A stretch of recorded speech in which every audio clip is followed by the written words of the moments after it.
Ladies and gentlemen, boys and girls, welcome back to a new episode, a new season of the Anime Cavalcade. Yes, we are in our newest season because the summer season is in full swing now. We have gotten a lot of the first 3 episodes, which means we are doing our first impression episode, which I'm very happy to do because we have a boatload of anime to talk about, which I'm both excited and not excited for. Obviously, I am excited because we got so much good stuff coming out. We're going to be talking about Kaiju No. 8, Dandadan, Sakamoto Days. We're talking about new anime like With You in the Rain. We're talking about new anime like Hikaru, the Summer Hikaru Died. We're going to be talking about a lot of good stuff that's coming out. Which yes, unfortunately, I do have to make a tiny bit addendum. I originally was going to review the fragrant flower blooms with dignity. Unfortunately, Netflix pulled a Netflix, which means that I unfortunately cannot talk about this now because the anime doesn't come out until the States on September 7th. I could, get it by various other means.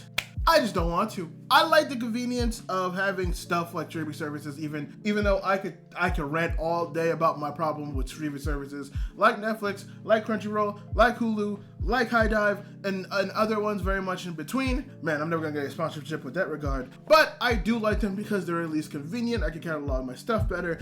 I'm more, intact where I know where I'm gonna be, which at least with other various sources, I'm not very equipped to track myself because I have a problem just, being lazy when it comes to that stuff. So it helps me manage my things. But that does mean that we are going to go ahead and make a substitution. And originally I had 3 separate substitutions. I had Nokonomiya and the Cosmic Game. I had Introduction into Mineralogy, I think the anime was called. And then I had the Nyan of the Living Cat. I decided to not pick any of those substitutes and actually go with the anime With You and the Rain. And spoilers for ahead, I'm so glad I picked that one because that one I have been enjoying. I have been enjoying it a lot, but we'll talk about it more in the episode, which you've heard enough of my rambling. Let's get into the show. Now, let's kick off with this season of anime, probably talking about one of the biggest anime that came out last year that has a second season fairly quickly is Dandadan Season 2. And please, let me just go ahead and say, I love all the dubs, all the simulcast dubs that are out this season. We have Dandadan Season 2, Sakamoto Days Season 2, we have Panty And Stocking, we have City the Animation, we have Gachiakuta, which is also being simuldubbed. We have, oh my god, there's so many more. Kaiju No. 8 is being simuldubbed. Oh, I love all the simuldubs. Superhero X was already simuldubbed for last season, and I'm forgetting one more, and I can't remember because, there's a lot. There's a lot of simuldubs, and I'm very happy about it because it makes my life watching anime so much easier. I swear to God. But yeah, let's focus back on Dandadan Season 2. And as we all know, it's just more Dandadan, man. I don't know what else to really say over that because these last 2 to 3 episodes, they have just been Dandadan. They have been Dandadan. I could get why people were a little skeptical on the first episode with the scene at the bathhouse. Now, personally, I don't think that one was as bad as the one from season 1. I know people have their gripes with certain things. I know, people have their issues. I've recently changed from not being super bothered by it by, at the very least, being annoyed that it's in there, given the fact that, it feels like it's more just in there to be in there, rather in there for just a purpose or any actual story-driven reason or character-driven reason. I think theories, things like that should at least either emphasize the world in a sense or build character development. I feel like they haven't really done that for either of them. It's kind of just been one-off thing that's just off the memory, which I guess, but but regardless, everything else though has been still fire. The animation, still fire. The story, still fire. The concept of intertwining alien stuff with spiritual stuff and all that is all still fire. Obviously, we're giving a lot of focus on Gigi and his whole character development and him getting, possessed with the eye spirit that's currently fighting off with the worm. And as of right now, where we're at, the worm is dead, the volcano's up, Gigi's possessed, Okarune's fighting for his life and having to get Gigi out, and everything is the most Dandadan it has been so far. Shit is off the walls.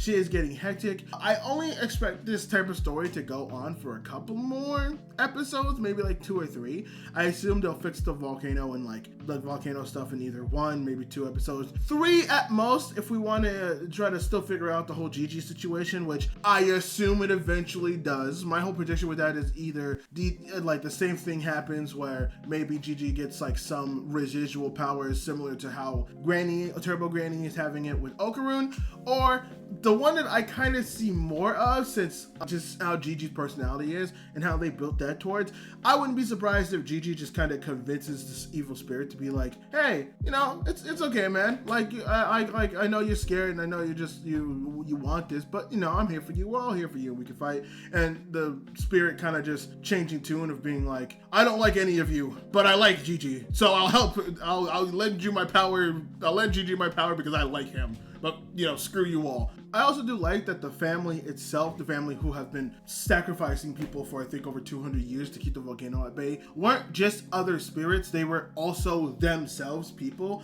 Because I think in the world of Dandadan, like obviously the whole first season we've been really dealing with like aliens and we've been dealing with spirits, but we've only really been dealing with that. Sometimes we'll deal with humans, like the pink hair girl. I feel bad for not remembering her name because I definitely spent a lot more time with her than Gigi, but I still remember Gigi's name only because Gigi is an easier name to remember. But with like, we had like her obviously and her weird thing. There's been like some humans we've interacted with, but most humans have kind of been removed from like involvement. So it's nice to actually see them go against other humans where it's like, oh yeah, we can't exercise them the normal way. Like they're humans. We can't just, you know, we got to actually deal with them. So I appreciate seeing more humans. I hope we see more human interaction. I still want the big ass aliens. I still want the insane, crazy like spirits coming out and stuff like that. But more of other humans interacting with the occult will also be nice. I am also curious if there was a weird dubbing to subbing translation thing, because there's a particular scene where the demon that's possessing Gigi and Okarun in his Turbo Granny form are both fighting in a box that the spirit made, by the evil spirit that's possessing Gigi made. And so he's beating the box out of him, but then Okarun goes all out fighting him. And he's doing like a countdown of how many punches he's doing.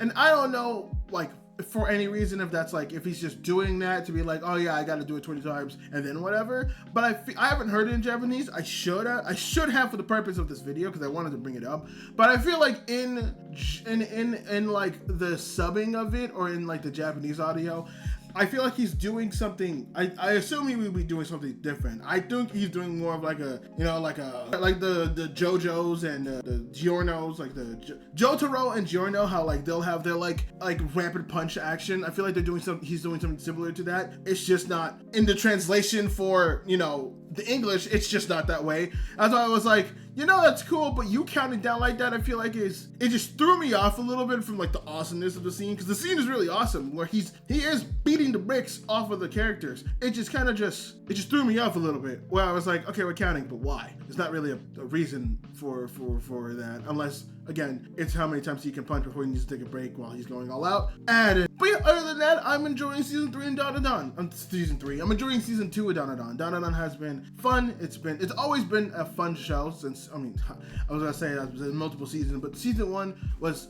such a fun experience. I liked it so much. It had so many cool animations and cool little joke things, and the character development is been good. Obviously, they're spending a lot of that character development on Gigi. I actually wish we would get a little bit more, because obviously we know about his parents and all that, but I would have liked for them to actually spend more time on that, where I feel like we spent a lot of that time that we could have developing Gigi on developing the demon, which I assume that the spiritual evil demon is going to be a significant character going through because of that.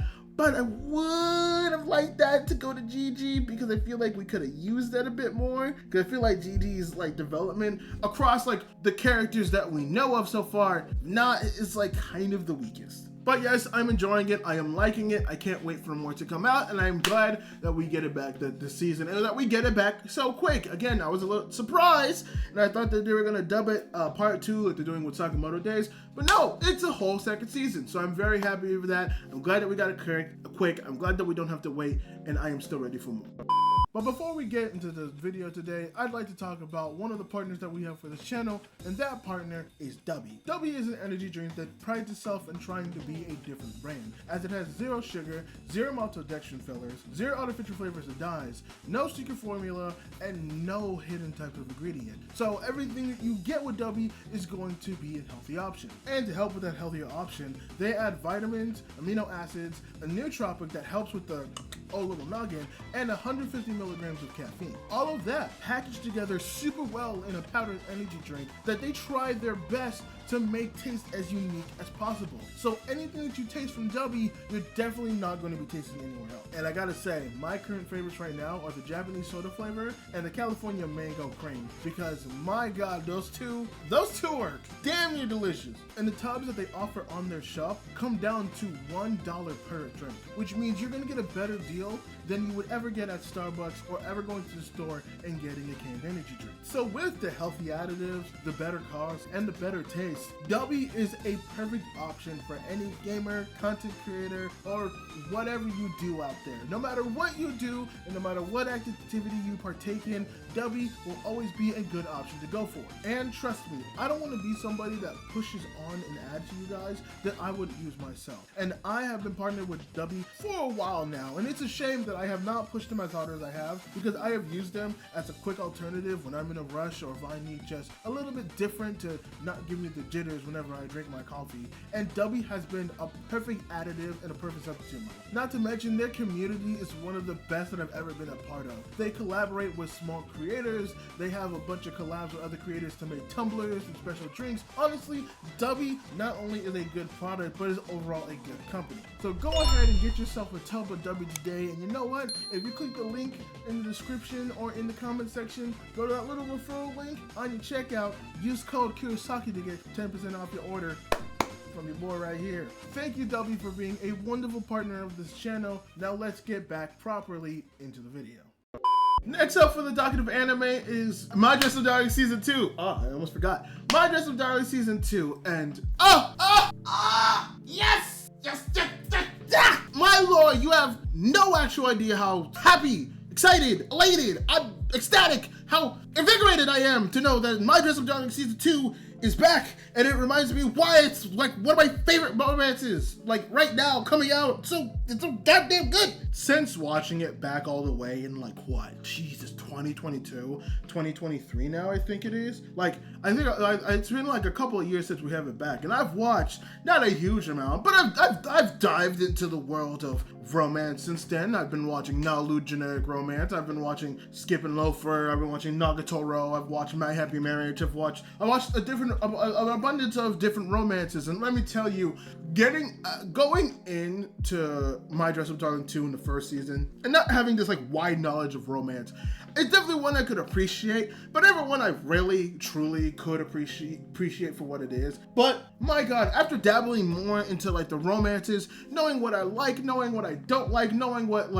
makes a good romance, what doesn't make a good romance, what makes relationships stale, what makes relationships flourish, what makes a pairing good, what makes a pairing disgusting, makes a pairing not great, what makes a pairing endearing. There's so much to it. Dude, Marin and Gojo are so good together, and not only are they just a good pairing, but the whole dynamic of the show is fantastic. Like the whole idea behind the show, with it being like these two people who have like, they obviously have things that in terms of like how they look that no one would ever expect it, right? Gojo makes Hina dolls. Marin is this like super nerdy girl who loves cosplaying and does all this stuff, and obviously she has people who could be a lot more open, and while Gojo is helping her being able to live out her dreams of being these characters and like not being stifled by like the creativity of like the complexity of cosplays, in a way Marin is also helping Gojo realize that he can be a lot more open with the way that he feels, and there's other characters that could do that as well. Like first season, where there was the girl who was like, I think she was like the super tall girl, who she was uncomfortable because she didn't really know like who she wanted to cosplay, but Gojo helped her find a character, helped the cosplay, and she was able to feel more comfortable. And we have that in the second season too, because there is a boy who's cosplaying as a girl that Gojo and Marin didn't know, and like we get his whole backstory of how like, you know, his sister and his mom like I think they like either put makeup or offered to put makeup on some situation, but he enjoyed it and he liked it and it was great and he enjoyed it more. But like it made him feel more confident, it made him feel more good, and it made him feel more happy. And like it's good. The show is good. I like the show. My Dress Up Darling season 2 is great. My Dress Up Darling 2 is great. Now, obviously, there are tropes that certain romances have in the sense of, how about I finally shoot my actual shot at the Rent-A-Girlfriend fan base, because boy oh boy, you guys are struggling over hundreds of chapters of nothing, only to get the most unsatisfying, just not well written like writing. And I can fully admit, I haven't read the dang thing. I have not. But knowing from friends who I've talked to throughout the years, who have bought the manga, who have read it religiously, who is going through it, and then knowing that, I have My Happy Marriage, I have Your Lie in April, I have My Dress Up Darling season 2 that we're talking about right now, and seeing that and how like well Gojo and Marin are built. Yes, they're still moving a bit slow, but there is obviously some development happening where in first season they're more exploring each other of like like exploring each other and their like feelings in a sense, but like getting acquainted and being comfortable with each other. Now they are comfortable, but now it's like the season of questioning of just like, okay, well, does he like me? Does he really like me? What is this about? Like the exploration. I'm okay with a slow burn. Slow burns are fine. Slow burns are sometimes necessary, and they can be good if you're done right. I think My Dress Up Darling 2 slow burn so far, I will say, so far is okay. It's going good. I say more okay, it's going good. All right, I'm enjoying it. There's certain scenes like Marin and Gojo when they were at their Halloween party, and there was like the little interaction, and Marin kissed him on the cheek, but he was confused because he had the helmet on, so he thought he was mad because it sounded like she was doing the little tick man, but it was actually a kiss. That's good. I like that. Or Marin and Gojo going out, like going and like helping the cross-dressing boy. It's nice. It's cool. I like this development. It's good. It's good. Like, I like it. I like the show. I don't know what else to say. I like the show. The characters are good. The relationships are good. The friend group going around them, I think they're being integrated very well as well. I like the romance. I like the cosplay. The animation, I feel like got an upgrade. I don't know if I'm crazy, but I feel like the animation got an upgrade. Like a tad bit, like a little bit, like itty bitty bit. Like everything looks a bit more better, look polished, more smooth. Like, I don't know. Maybe I'm crazy. Maybe could someone tell me in the comments if I'm going insane. But like, I'm liking it. I'm loving it. I got my romance back, baby. Let's go. Like, boy, it's just good to have such a wonderfully well-crafted romance back on the docket. And you know what? I'm so upset because I would have loved to do the Cloverworks trifecta. Even though Cloverworks, I'm still mad at you for what you did to Promise Neverland. That's not okay.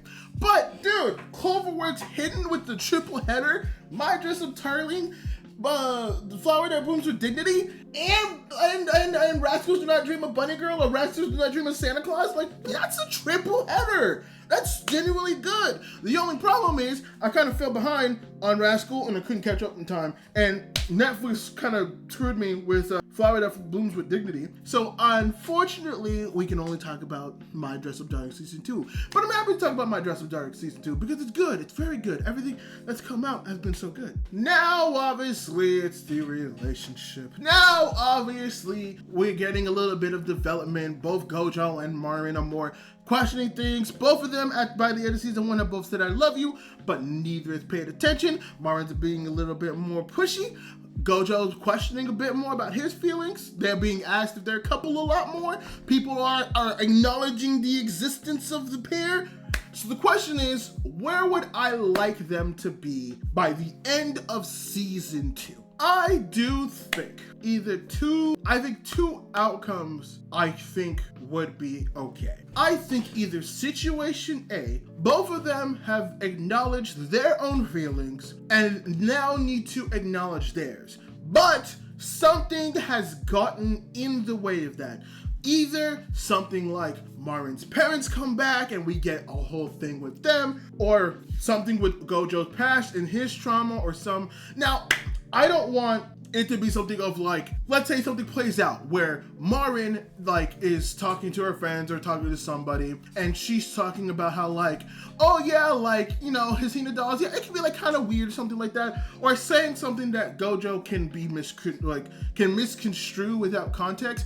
I don't want that, because Gojo has had those moments of doubt, but he's also been somebody who has been able to kind of work his way out of it very quickly. He has had those moments, but they've been doubts. They haven't been lingering issues, like the stereotypical romance and how it will do that. So I need something that's like a definitive, there is a problem, there is no misconstruing, maybe not like towards each other, but like some external force that prevents them from really exploring each other's feelings or really confessing to each other. The second outcome that I would like is I would actually be okay if in this end of the second season, they actually do like confess their feelings and we see that first kiss. But the third, if we get like a third season, because I keep in mind, I have not read any of the manga, so I am playing this off the dome. But if I would assume we would get a third season. I would assume that for a third season, it would be them kind of starting up as a couple, but then we see them go through like kind of like coupley things, maybe seeing if things can work, how that affects like the dynamic, because I think it was either Marin or Gojo that did say that, oh, sorry, I'm thinking of the wrong anime. Wrong anime. I'm thinking of the wrong anime. But I still would like a bit of a situation where, you know, they're trying to, but there's still some lingering issues with Marin and her life, how she acts very differently when it comes to modeling, and how her family's not around and how that can change. Or Gojo with him doubting himself, still his nervousness, him like still being wary of other people and how they view him.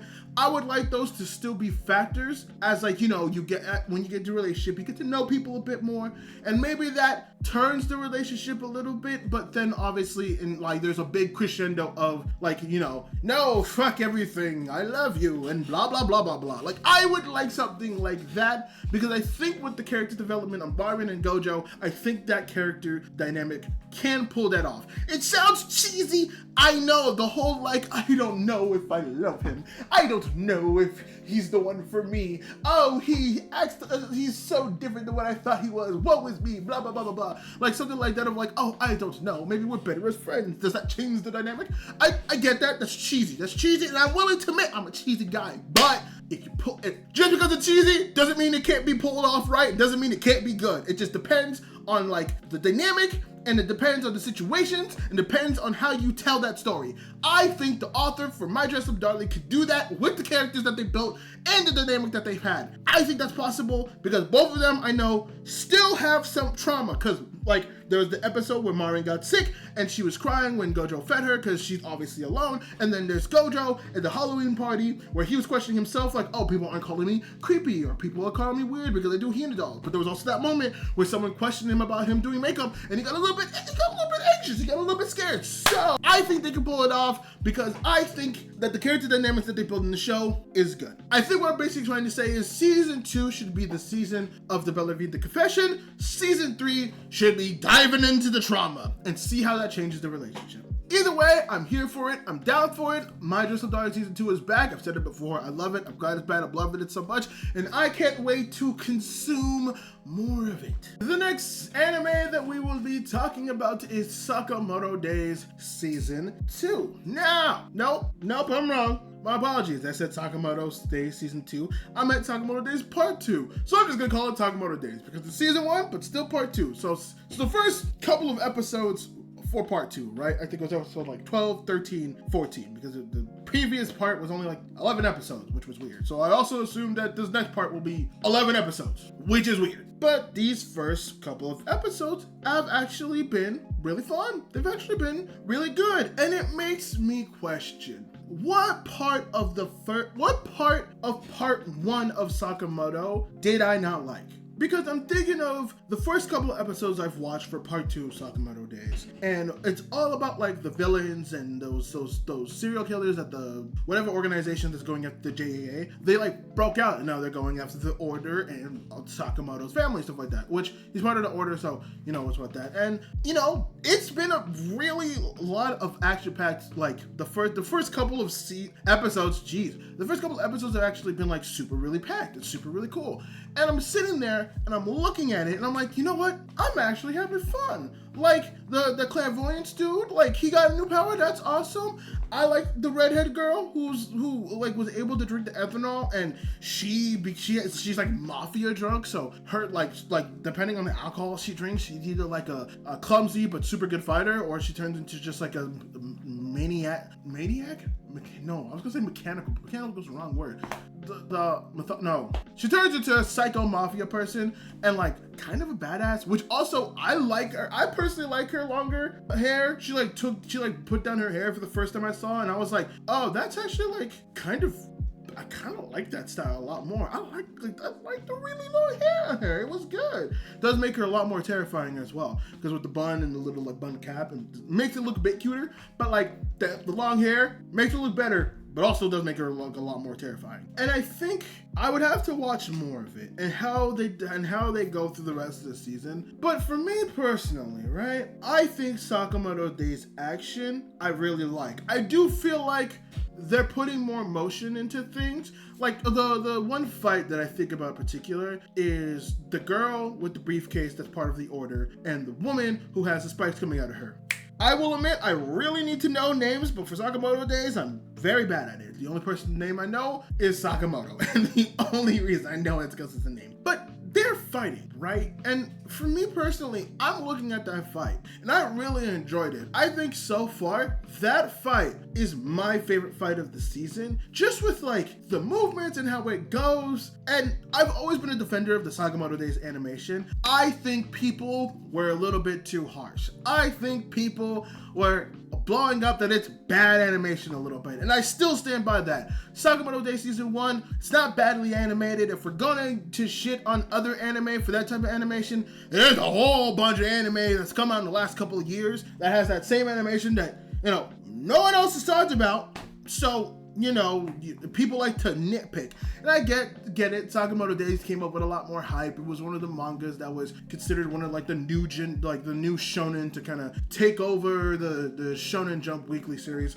So I get like the expectation for it, but at the same time, I do think a lot of people were very, very harsh on it. With that being said, though, I do think they improved on a lot of things, or at least it feels like it improved on a lot of things. Maybe I'm just crazy, but I feel like we're getting a lot more like body animation. Like, I will admit, we aren't getting as many of the speed lines as we were back in season 1, but I feel like the fight with the clairvoyant and the other serial killer, and the fight with the girl with the briefcase from the Order and the girl with the spikes, those two fights in particular, I think were like way better animated than it was before. I don't feel like we got as much animation from those two that we got from the previous ones. And again, I don't think season 1 was bad, but there definitely was just like some typical animation stuff. But I do think that they're polishing stuff a bit more, and it has made me enjoy the fights a bit more. I will admit that the little effort that they put in to actually just properly animate stuff. Well, I mean, when I say, I feel like I'm being wishy-washy, but like, again, I don't think it's bad. They're obviously, taking some shortcuts, but I don't think it's bad. And I don't think it's as bad as some people say it are. Like, it is not as bad as the beginning before the end, because that was atrocious, and it was not as bad as like the majority of Blue Lock season 2. As much as I love that season and I love what they do with everything else, and I already made a review of it on my main channel, you can go check there. I can fully admit that was bad animation, just kind of okay and kind of sometimes really good particle effects. But it has the little bit of touch-ups that they've done, and a little bit of more movement that they've done has made me enjoy it more. Now, I have been away for 2 weeks. I took not a long break, but I took a 2-week break. I have some shorts that are ready to go out for the next 2 weeks, but other than that, I am not doing shit until this recording. So I haven't been on Twitter, I haven't been on the anime YouTuber side, so I don't know what the reaction reaction to Sakamoto Days has been, but I haven't seen much commotion, I think, for it. I don't see many people have like really talked bad about this, or either that or people have just accepted it. That it was like, oh, you know, it's whatever. People have already said what they said. But other than that, I think the other big part is, while I do think that the action has been better and I have been enjoying it a lot more, I think I do enjoy Sakamoto Days action, but I don't know if I like the way they do their comedy. And again, I will at some point, I make sure I'm making a big project for the end of the year, so by the time I talk about Sakamoto Days, in that video, I will make sure to have at least read some of the manga, but I feel like from adaptation to adaptation, I think the way that they're doing their comedy, or the way that they're doing their character development, or storytelling overall, has kind of dwindled since the manga. And that's what it's feeling like to me, and that's kind of the consensus that I've gotten. And I think the action has gotten better for Sakamoto Days. The animation has seen some form of improvement in Sakamoto Days Part 2.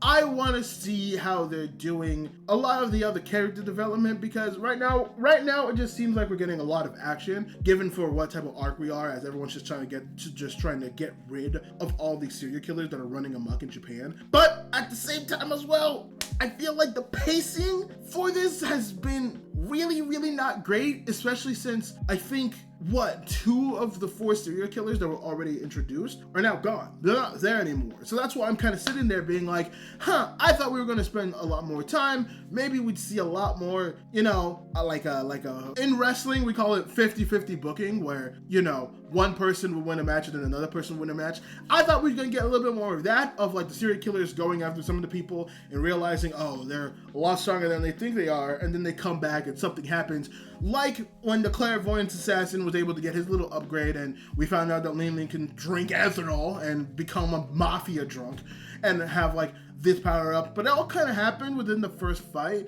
I do think it was good to have one fight as like an example of like someone's power. For example, the girl with the briefcase. I think that fight was good, where the Sprite girl pulled up on her and there's no either way to say that, she got her ass beaten out of her. She got the brakes beaten off of her, bro, when she was trying to stand up to that girl from the Order, and she just got completely and utterly destroyed. She had like a moment where she had to come back, but it was literally nothing. She was just kind of assessing the field more or less, and then once she figured out everything, she just kind of was like, okay.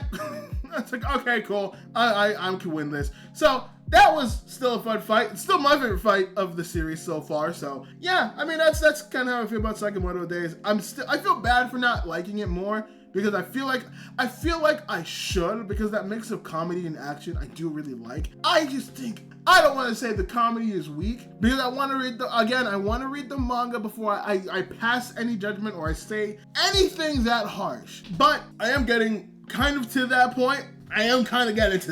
Next anime we're going to talk about is City the Animation, and I'm just gonna go ahead and say it. This is a contender for like best animated thing for the summer of 2025. And that is bold saying that, given the fact that Dandadan Season 2 is around, Kaiju No. 8 Season 2 is really around, we have a Trigger project in New Panty And Stocking, and like the new anime Hikaru Died is probably the closest other thing that compete with this. But bro, in terms of, and there's also 2B Hero X that's still coming out. But bro, in terms of like, just like quality, dude, I don't know how you compete with this level of animation. Like, sure, it's like a different style of animation compared to something like Dandadan or Kaiju No. 8 or like a Jujutsu Kaisen, right? It's like, it's not that level. Oh my god, it is exciting me so much that it is making me gassy. But obviously, it is not your traditional style of anime, of course. And I get that point. I understand that point. I understand, like, you know, the complexities and the issues with that point. I do understand that. But brother, if you look at how that show is animated and you look at like the style and the fluidity, the camera angles, despite it being so simple sometimes, it has like a weird immaculate detail on some of the things. Oh my god, the water. I know anime fans, when like things get like animated, 2 things we get horny for: water and food. I don't know what it is. Oh, and if you cook water inside of food, but like, with the style that the City the Animation does, right? And like the fluidity it does and how clean it looks, and then like oh, there was like a scene, I think it's like in the beginning, like in the opening scene, like the anime opening, where like I think there's either like a rain or a puddle, and it goes through like the droplets, like slow, like dude, like oh my god, like it still has like the cute animation stuff like that, but there are just sometimes they put a weird amount of attention to detail and stuff, and it's just like good. It's just like really randomly good. I also do like the way that it's breaking down a lot of the stories that it's going on, because I thought we were gonna focus just on like 3 girls going through like their whole like adulthood stuff, but we're going through more. There's like the 3 girls that are trying to do this photography stuff, all of them having their own stories, but there is a pairing in high school that we're following who, you know, at like the 3rd episodes they drop the fact that like, oh, one of them is moving and it's kind of a ticking time bomb, and then we're following like a manga artist who's like, you know, struggling to come up with a new story, and his editor, who's like been a big fan, finally getting to work with him. So it's been like cute to actually see all these stories. They don't intertwine in any certain way, but they're just like kind of cute stories. It's not like To Be Hero X where it's set up this expectation of, oh, we might cross over these stories and blah blah blah blah. It's like, no, we're in a city, everyone's gonna have their own interactions, and sometimes we get little different stories. One of my favorite ones is I think it was one of those cold openings where it was like a university, like a college university soccer team, and they were talking about like quality wise, we're high school players, but when this particular player is on our team, oh, we're a university team and we could go to finals, and I think he trips up like a small bird and just immediately to the hospital. It's genuinely funny, but at the same time, it has like weird moments of like, not weird moments of seriousness where it's just like, there's like the first 2 pairings that we see, which is, I think I'm pretty sure they're all girls. I'm pretty sure, I know 2 of them are girls, but there's one that I was like, I don't know if you're a girl, but I'm pretty sure they said she. I'm like 98% sure at some point they said she. I just can't remember, genuinely can't. But like, there's 2 characters that we see that are pairing, like the first 2 that we're like mainly following, and they talk about how like one is admiring the other one because it's like, oh, you know what you want in your life, and kind of lost and working a part-time job. Like, I don't really know what direction I want to go, and it's kind of cool, even if you're just being like, oh, I want to be a photographer, or I'm saving my money to do this. It's nice to have a direction rather than no direction. But then the other girl, looking at her past and being like, well, I'm only in this direction because of you. I used to be somebody who never made friends before, but because I got to take pictures of you doing all your cool stuff, I got to make friends because I had something of interest everyone shared me. Like, even though I never met you before then, you gave me the gift of being able to share a hobby with someone, and that's cool. Like I said, this anime can get just like super weird at times, but also like super kind of wholesome at times. And I really like that about that. This is going to be just like a fun little watch. I just enjoying what it's doing, and I forget the name of the anime beforehand that did like that worked on like City Animation, because it's if you know the style of animation and like the character design, you know who this person is. You know what author made the other story, and I forget. I think it was like Orawa something. I can't remember off my dome, and I should Google it, but I don't care enough to. So, but no, it's like genuinely just fun. It's genuinely just a fun thing to watch. I don't know. It's not something that's gonna like overtake a spot. Like, am I gonna put this over like a Kaiju number 8 or like a Dandadan? No, not really, but it's definitely going over some that would be surprising. It's probably gonna go over Sakamoto Days, and it's probably gonna, well, man, Sakamoto Days might be the only one that's going over, but I'm still enjoying it. I'm still enjoying it very much so. I'm happy with it. I'm happy I got to pick this. I'm happy I decided to choose this because it's fun. It's a nice little palette cleanser with like just the variety of shit I have right now. It's just a nice palette cleanser to have in the middle of like, okay, let's just go with some fun silliness, maybe a little bit of wholesomeness, and then let's get back on track. The next anime that we're going to talk about is Gachiakuta, the new shonen that's come out that was also, funny enough, kind of part of that whole cycle with like Dandadan and Sakamoto Days and Kaiju number 8, which is funny that we have all 4 of them kind of out right now, and no one's really talking about it. Again, I haven't been on the internet for about like 2 weeks, really. I've kind of taken a break. I've dabbled here and there. So I don't know if more people are talking about it, but all the manga that everyone was talking about that was supposed to be this new wave of shonen, which was Kaiju No. 8, Dandadan, Sakamoto Days, and Gachiakuta, are all airing within the same season. And I feel like no one's talked about how significant that is, that these 4 shonen that are supposed to kind of pave the way for this new wave of shonen that's coming out are all coming out in the same season. Like, this is a big, significant season. I feel like not many people are talking about it. But either way, Gachiakuta is coming out with its first 2 episodes, and I am very fascinated by it. So I thought the whole world was kind of gonna be dystopian in a sense, where it was like everyone's fighting for scraps, everyone's fighting for this. But it's a lot more complex than I thought it was. And I really, really appreciate that. Because the way the world works, it seems like there is the upper echelon where it's very clean, it's very nice, everyone is taking care of themselves, and anything that is broken immediately gets removed. It immediately gets thrown away, trash. Like, we have a scene where a girl's bunny is like ripped, and they're like, oh, we just bought it, that kind of sucks. But they just immediately go and just buy a new one. And then there is the lower rung where it's still sort of kind of the same, but like they have the same mentality, but they're fighting more for scraps. They're looked down upon on the upper echelon of society, but they live their day by day, and you know, I actually don't know what okay, I should know this. I don't want to say that the main character's name is Gachiakuta, because that is the most anime basic bitch thing to do. So let me go Google that real quick. I will be back. Rudo. His name is Rudo. Okay.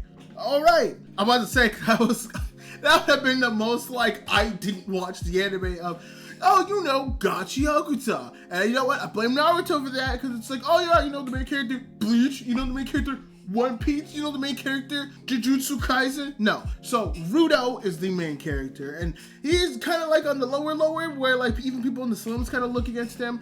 And I'm telling you, this boy does not get a break, because like everyone hates his dad, everyone looks down on him. The dude that was like trying to take care of him, that boy got murdered, and then he got blamed for that murder. And then the only girl that actually kind of sort of cared about him just flipped on the switch, which I'm not gonna lie, that feels kind of shitty. Like, everyone else, fine, I kind of get it, they already didn't believe in him, but like, you didn't have a little bit of faith. You didn't have like the small amount of faith that something could happen.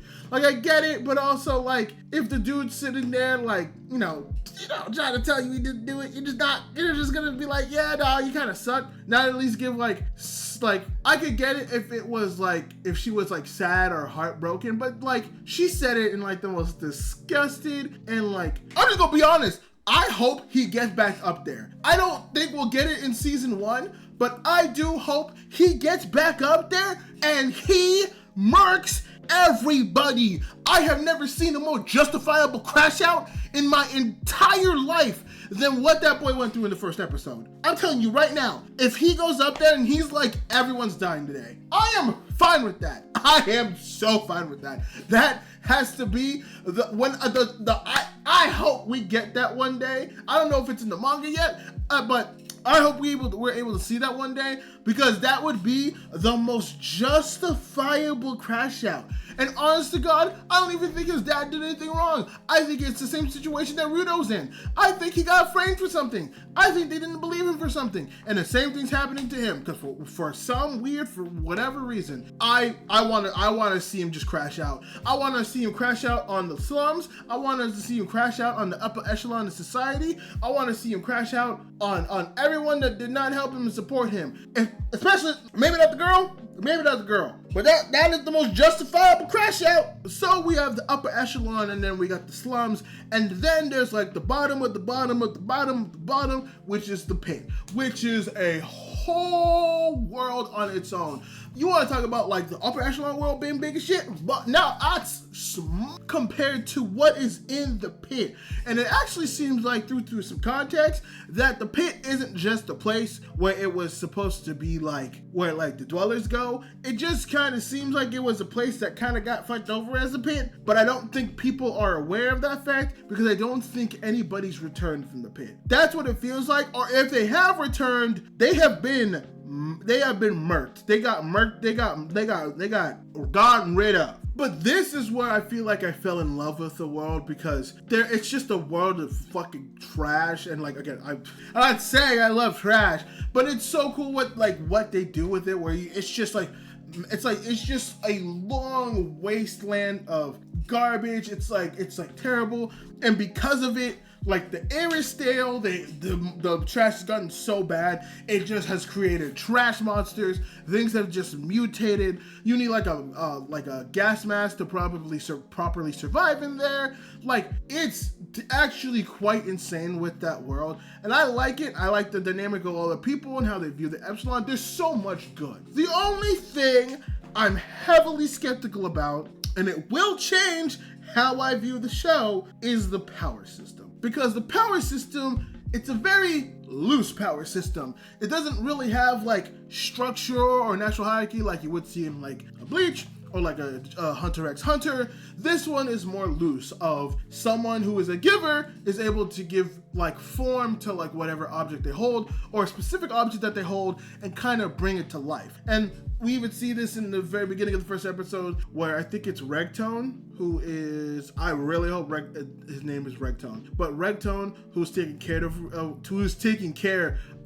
Rudo. He's explaining like, oh, if you take care of your things, you like cherish them, and so you can bring like a soul to life. You can give them a soul if you take care of them enough, and like make sure they get the attention they deserve and all that stuff, which is an urban legend he heard, but it seems like that comes true. It's just a tad different, but it could be something like that. It's super simple, but it might also be maybe select people. I'd like that to be a little bit more explored, because I think the golden system, and I say golden with an asterisk because I'm not gonna lie, the final arc for that kind of threw everything out of proportion, and it did a lot. But I still think that the golden system for like loose power systems is Jujutsu Kaisen, where they do have a set of rules, but those set of rules can do so many things, where it's like, oh, it has curse energy. Some people can be manipulated by curse energy. It just kind of depends on like how you're born and stuff like that. But it's not impossible for someone who hasn't to do it, like we see with like someone like Yuji or other people who are brought up like that. And because of that, and the rules that it has, the very few rules it has, you're able to do a lot with those rules. I kind of hope Gachiakuta goes down the same route of like, yes, we have rules, we have parameters, but you can still do a lot. Because we've seen the display of the powers already, where the one dude that saves him when he first falls down into the pit, he has cool power, he's able to do stuff with his umbrella and stuff like that. And we also see Rudo go ahead and do like some cool fucking things with like a chain and other things. So he seems special in that regard, that he can manipulate various multiple things. So I hope we get a little bit of expanded on that. It's not just like, oh yeah, these are givers, they can do that. Okay, because that's going to really dampen how I feel about it. But if it's like, oh yeah, you're a giver by this way, a giver by that way, or maybe it's something with blood, that might lead, and I don't need all the answers now, but I need satisfying answers that could lead into satisfying results later on. But overall, dude, Gachiakuta, that shit kind of popping off. I was watching that and I'm like, dude, this is lit. Oh, and I'm not gonna lie, they put so much work into that animation. Oh, the particular scenes of him falling down, him crashing out, him just, oh, there are certain particular scenes in that anime that are so good and polished. Let me tell you, they are wonderful to watch. And honestly, I'm liking it a lot. It's only 2 episodes right now, but it's grabbing me. I'm like, ooh, and it's also simuldubbed, so I'm like, ooh, and it does a really cool detail with the eyes, and I'm like, ooh. So I hope I get more goodness from Gachiakuta. Who knows? Maybe if it gets me enough, I might read them all. There's every chance. The next anime that we're going to be talking about is the summer Hikaru died, and right off the bat, watching the trailer, I already knew that I was going to love this anime, but I loved it more than I thought it was. It's so good. The animation, this one is like up there for best animation of the season, again, I'm fighting with City of the Animation because the City animation is so unique. But oh, dude, the way they animate everything from the creatures to the spirits to the way he like deforms is so good. I love it. And the opening is so cool too. Opening is one of the best openings of the season. The story, I would argue, is probably the most compelling of the season too, where it's Hikaru, who's the dude who, you know, he died, and I wish I remembered the other main boy's name, but both of them, but main boy is basically processing with the fact that his friend is dead and whatever has come back to him is not Hikaru. It's this entity that he doesn't know if it's a spirit, he doesn't know if it's some infestation, he doesn't know what it is. But it's kind of this thing where, yeah, it's not Hikaru, right? But it's something else. And I like the first 3 episodes because the first 3 episodes is basically him processing the fact that, like, this is not Hikaru, but I want it to be Hikaru. But as he's slowly trying to like be like, whatever, I'll just pretend, he obviously realizes it's not working. So like when we get to the crescendo, which is at episode 3, he's just like, no, I can't do this because you're not Hikaru. You can't be Hikaru. Everything, you look like him, you sound like him, and your mannerisms are the same. But I know deep inside, you are not Hikaru. And like they established the fact at the beginning that this entity that took over Hikaru, who we will be calling Hikaru, this new Hikaru, was like, okay, well, if you don't accept me for who I am, I'm just gonna kill you. And he does actually attempt to do that, but he realized he can't go through with it. He's like, I'm like, okay. He's like, I don't know why I can't. I just can't, and I don't want you to hate me, and I know that I probably made you upset, and I'm sorry for that. And it gets to the point that at the end of like the first 3 episodes, the new Hikaru is sitting there and being like, listen, like, I know what I did to you was bad, and I know that I've scared you, and I just don't, he's like, I don't know what this feeling is, but I just need you by my side. And the main boy's like, okay, it's like, wow, that really sounds like loneliness. And it kind of hits him with, is this what loneliness is? Like, it's basically a child. And one of his other friends in his class mentioned that, being like, oh yeah, he's acting a lot more bratty, he's basically clinging to you, and you kind of see where it's like, oh yes, this entity is new. He's like, he doesn't know, he might have certain sensations, but he's experiencing everything for the first time because he was just like a whatever. He seemed like he was a creature with no real like purpose or thought, but now he has a body that can help him think, that can help him process, that can help him like actually feel feelings and sensations. And so he's just like, I don't know all these things, but what I do know is I want to be by your side and I want to be able to stick by you. And I think part of that is still Hikaru, but I think it's just amplified with like the sensation they've had. And this whole melodrama BLS thing is happening, and I'm still on the fence about it, but there are certain things that make me be like, okay, this is just a BL horror, which is, I'm fine. I am down to rock with that. I'm just saying, there's some situations I sat there, I'm just like, okay. Like, there was a particular scene where Hikaru and main boy, they were in like the sports room, and you know that if 2 characters are in a sports room, either something bad is gonna happen or something dirty is gonna happen. And you know what? This is the first time I've kind of gotten a mixture of the two, because he like puts his there's no way good I can say this, but he like puts his hand in his chest, not in a sexual way initially, but like Hikaru's kind of like feeling it. He's kind of like feeling it, but it's not supposed to be sexual. But I don't know what this anime is doing, and it's kind of weird, but I'm kind of fucking with it. But like I said, while all this like melodrama BL love is happening, BLS love is happening, I don't know, there's a dude who seems to work for a company that seems to have some association with the thing that took over Hikaru, or whatever entity that's been up there, or entities that's been up there. And now they realize, oh, we kind of fucked up, because whatever we left up there that was supposed to be left up there is now no longer there, but here. And now it might it might be fucked. We might all be fucked, and I don't know how. Because there was a lady who ended up passing away that might have some association with the entity that's currently taking over Hikaru, and now the dude who works for the company is just like, oh, well, that's a problem. I don't know how we're gonna solve this. We're gonna have to solve this, but this is a lot more serious than I anticipated, and this is not good. And honestly, the way I see it, this seems like the very predictable trope of like those 80 alien movies. Like E.T.'s the one that comes to mind, but I don't want to call this E.T. because it's obviously nothing like it. But obviously, the story is going to be that main boy is like we've already gotten the process of main boy is scared of this new entity that calls himself Hikaru, but now has come to understand that like, okay, well, it's just like it doesn't seem dangerous, but I also think part of it is the fact that it still looks and acts like his friend to an extent, and I think it's him still not processing the fact that his friend is no longer with them. So I think this is going to be a thing where he's going to grow more and more and more attached with them, and the company's going to find out that Hikaru is the thing that's now the entity, and it's going to end up in this like 3-episode finale type stuff or 2-episode finale type stuff where they might try to get away. He might try to defend them. He might be like, oh, no, this is like Hikaru still, there's still part of him that's inside there, but obviously the village is like, we need to kill that thing because people keep dying. I mean, we already kind of had that because main boy confessed to some random lady in a shop that kind of sensed that whatever whatever the boy was dealing with is the same feeling that has been up in the mountain, and so they have that little interaction, which leads to main boy telling off Hikaru in the first place. So, I mean, we'll probably get fast to that. This is gonna lead to nothing good. It's gonna lead to nothing good. Like when I mean not good either, I mean story-wise, it's gonna be fantastic. I predict story-wise this is gonna be a banger, but for them as characters, this is gonna lead to nothing good.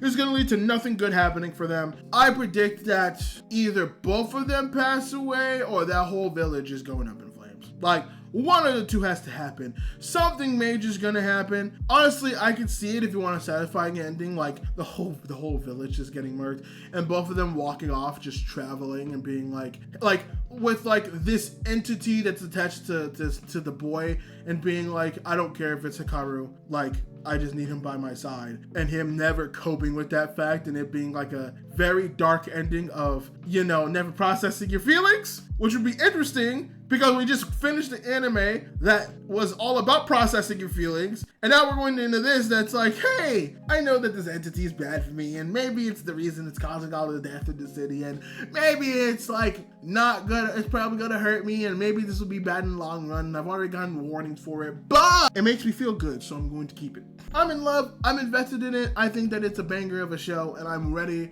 to explore the darkness. The next anime we're going to be talking about is Kaiju No. 8 Season 2, and I am so glad my baby is also back. I've gotten a lot of good anime coming back to me, and I am very happy. Now, at the time of the recording, I think for Kaiju No. 8, there's only been like 1 episode out, so there's not really much for us to talk about.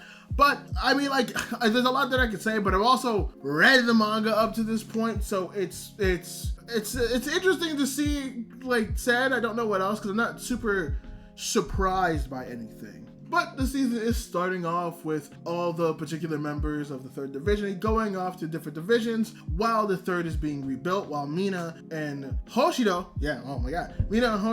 will both stay back to do their own training, and, Hoshido is going to get some crazy shit, but that's going to be a later episode to discuss. Obviously, there's other members to talk about, but remember from this portion, a lot of this is going to be featured on, oh my god, I forgot their names. It was Kafka's friend, and then the dude with like the shark teeth, he had like the horned hair, who was paired up with him, who they're going, I forget which division they're getting sent to, but they're going to have their little training arc, and then Shinomiya is going to Division 1, and Kafka's also going to be part of Division 1, so they'll have a lot of their training, and Kafka's going to be tested over in Division 1. And I'm pretty sure from what I remember, Division 1 is going to be the main focus for this season, which, to be fair, Kafka's part of it, and Shinomiya is part of it, so it makes sense why that, but Kafka's little friend and his pairing as well is also going to be talked about, and we'll see development from them. And I think for the most part, overall, I still have, not complaint, but it's still the comment that I have about how the anime Kaiju number 8 is handling the material versus the manga, where the manga was treated a bit more seriously, with gags put in like intermittently in order to break the tension that was around. But there was still a lot of tension, there was still a lot of seriousness, it was still a lot more grounded in the seriousness of the series versus the anime, which it has a lot more of that comedic part and uses the tension part to break up the comedy somewhat, making the tensions part, the tenuous parts pop a lot more, and the serious parts do pop up a lot more. But again, it's a complaint that I've seen time and time again with the Kaiju number 8 series, and I think season 2 is going to replicate that same thing. Now, personally, I'm someone who is okay with the comedic bits. I think it helps distinguish itself from the manga, and it's a reason to actually watch the anime if you're okay with that, because there still was a good amount of comedy that was happening in the manga for Kaiju number 8, but there was a lot more attention, there was a lot more seriousness versus the anime, like I said before, which is doing the exact opposite. There's a lot more comedy with a lot less tension. And so far, like I said, that hasn't been a complaint of mine. I think the only time it will be a complaint is depending on how they deal with future scenes. Now, I will admit, I don't know if we'll get that far this season. We should, because that feels like the natural end that I feel like season 2 would come out. Like, if we're sticking to the 12 episode format, I feel like the 12 episodes should end with the big thing that happens. And you'll know when the big thing happens because it'll be a big thing that happens. But I think we'll get to that point, and I think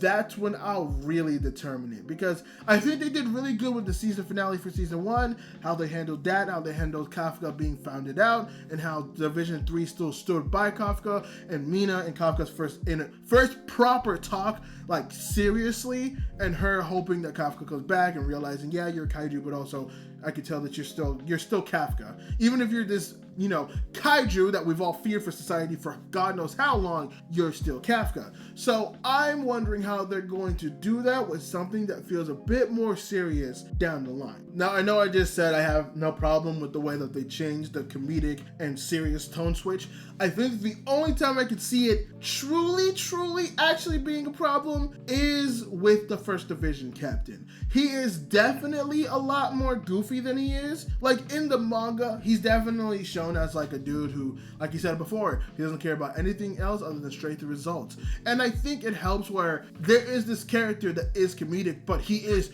far more serious in the manga. Like, he's still that goofy side, but when he gets serious, it's like a tonal shift. It's like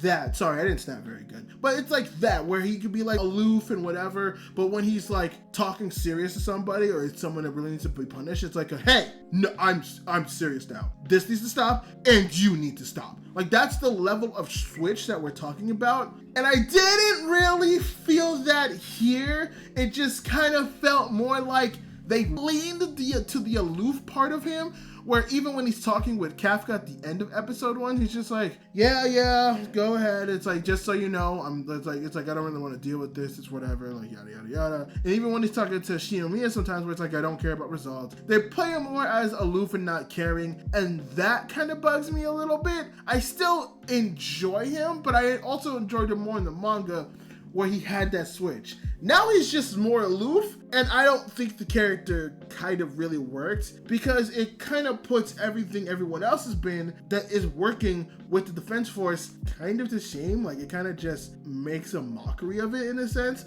versus this guy who is like, oh no, he's chill because he's strong, but when he wants to get serious, he is. He's not like defaming anything and stuff like that. He's just that type of guy. That's just his personality, but he does care. Versus this version of him, it just doesn't seem like he really cares, and it kind of sucks. It kind of sucks now that I think of it. But realistically, that's the only time I've ever had that issue. Everything else I think has been perfectly fine. The first division captain is the only time I've ever had that issue. So I'm hoping maybe, again, once we get later down the line, we see that switch more. We see that, like, they tone down the aloofness a little bit. But honestly, I mean, it's Kaiju number 8, man. I get to have my baby back. Everything that's animated has been pretty accurate so far, except for like the tonal shift. But honestly, everything's been pretty good.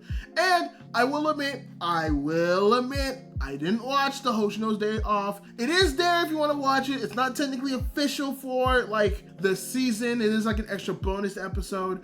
But I did read it in the manga. It was nice. It was cool. It was fun. It more deals with like the characters and like their development and all that. But I didn't watch it for this. It's because I read the manga. It's fine. It's whatever. But if you do, I highly recommend it. If you haven't watched the anime, if you haven't read the manga, I do highly recommend you go ahead and you watch that extra episode because it is fun and it does help with a lot of context. The next episode that we are going to be talking about is new Panty and Stocking, and oh man, while I am glad that I get to praise the Trigger product for being a Trigger product, and while I am happy that I get to dick ride Trigger for a whole season, oh my god, it's Panty and Stocking, and I'm not gonna lie, I did kind of forget how vulgar it gets with Panty and Stocking. Like, I was thinking like, oh yeah, it's like a crude show, but like there's like certain gags here and there, and I'm like, oh, either I'm misremembering how crude Panty and Stocking was,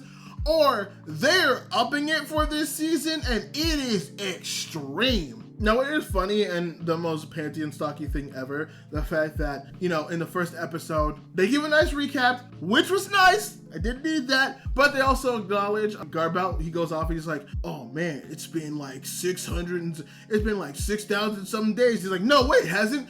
It's been 5 minutes to set up the point that, no, we're just kicking off where we left off. And let me tell you, this first episode was the most Panty and Stocking first episode you could have. It had vulgar, it had swears, it had low-key nudity, it played on all of the tropes. It was just like, hey, you remember Panty and Stocking? We're back, babies, and we're more vulgar. There's more swears. We're doing anything. Basically, for people who haven't watched Panty and Stocking, who wasn't around like 15 years ago, if you've ever watched Hell of a Boss, or if you've ever watched like Has Been Hotel, take like the crudeness and the sexuality and all that stuff with that show, and like dial it up to like 20 and add a little bit of Japanese flavor to it. That's Panty and Stocking. Like, I will say that right now, if you are a fan of Has Been Hotel, if you are a fan of Hell of a Boss, you're gonna love Panty and Stocking, because my god, did I get the same feeling and flavor and just crudeness that I get with that. And you know what? It's super funny too. If you can argue they could take place in the same world because it's dealing with angels, it's dealing with devils. It could really slot in very well into that universe, into that Fizzy Pop universe. It could slot in so well. It's funny. But again, first episode, it's crude and insane, and obviously it starts with, like I said, the most Panty and Stocking way, or ends in the most Panty and Stocking way, where Panty and Stocking are both fighting because Stocking's turned into is a demon and was slowly turning into a demon, but it's still Stocking, so she's trying to eat everything that looks like candy. And then there's Stocking who got cut up, it was Panty who got cut up by Stocking.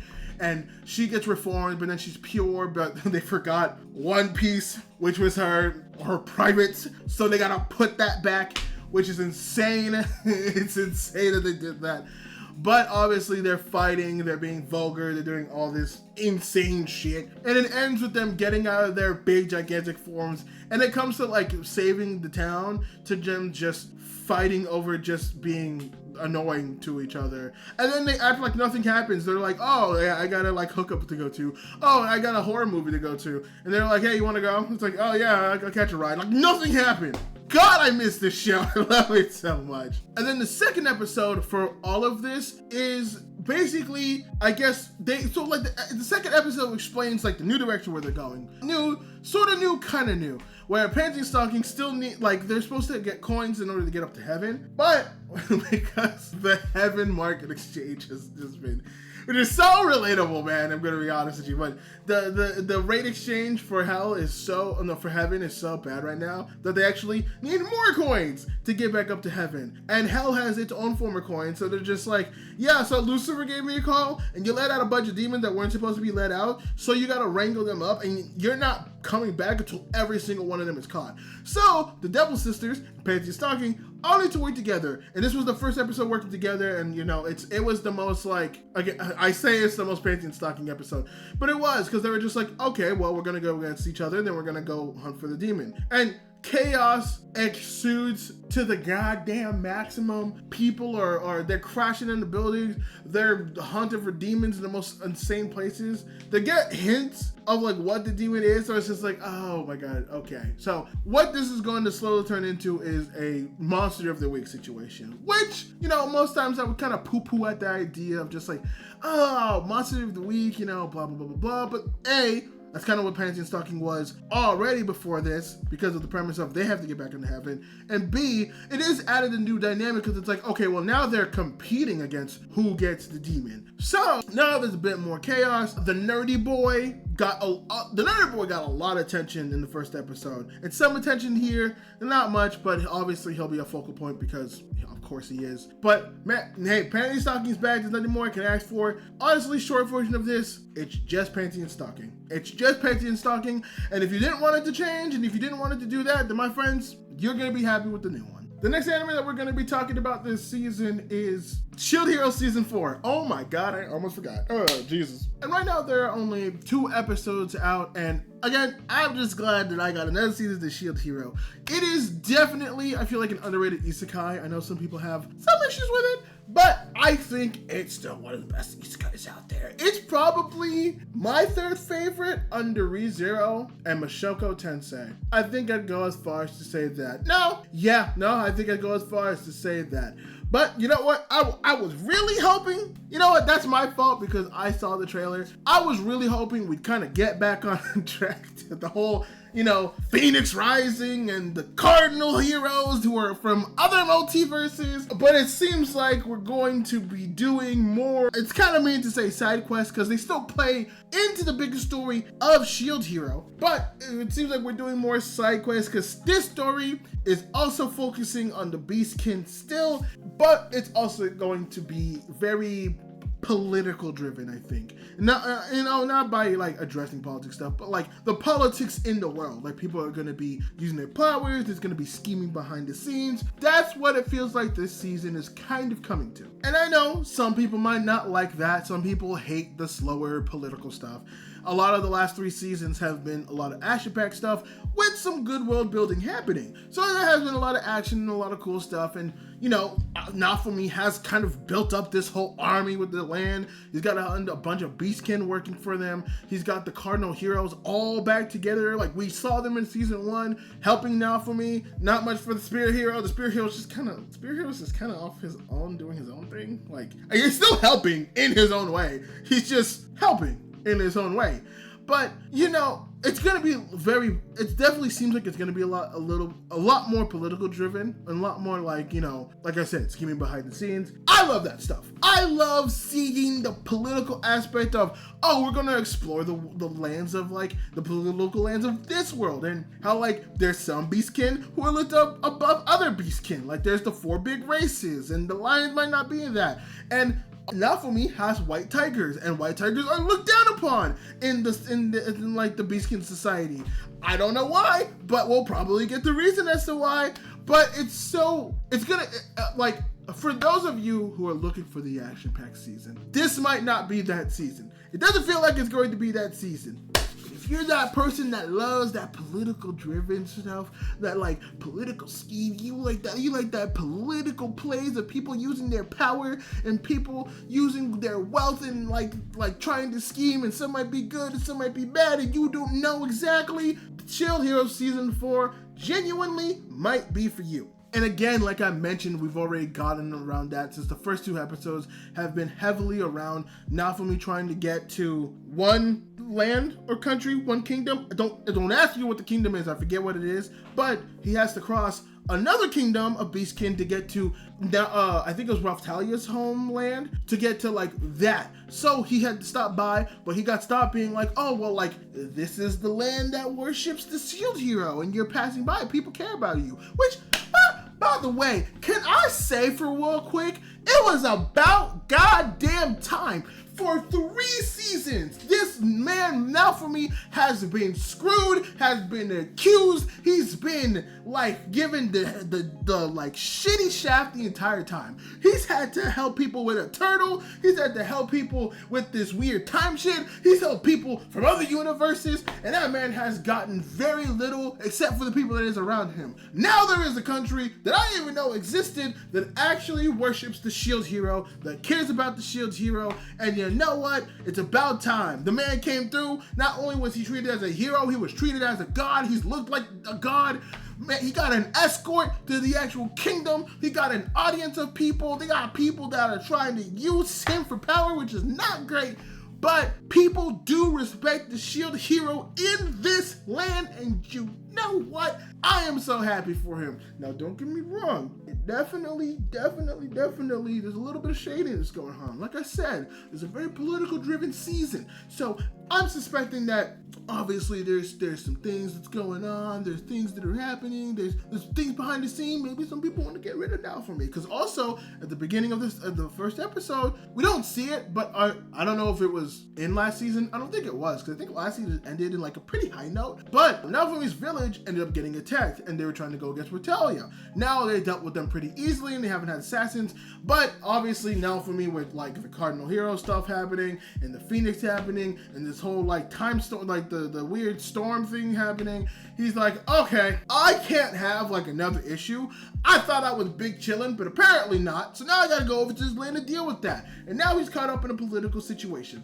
And you know, there's some people that want to hurt him. There's some people that want to get rid of him. And Naofumi, you know, Naofumi's just being Naofumi. And in the end of the second episode, I'm pretty sure he poisoned himself because he had a plan and he detected poison. But I am 99% sure he put that poison in by himself, and he's just using that to try to fight people, where it's just like, oh, it's a mystery. Who put the poison in? Oh, you know, but like, I'm excited for this season, man. I have not hated a season of Shield Hero yet. The only one I said that I was like, I don't know how I'm feeling about this was season 2. And you know what? They brought it back in the end, because season 2 had a lot of insinuations. It added a lot of things. It gave us context to the wider world that Naofumi is currently in. Now, they haven't touched upon that in like 2 seasons, which I think is a problem, but it's still there. They do reference them in the first episode, because they bring back a character from season 1, which was like the weird ritual, like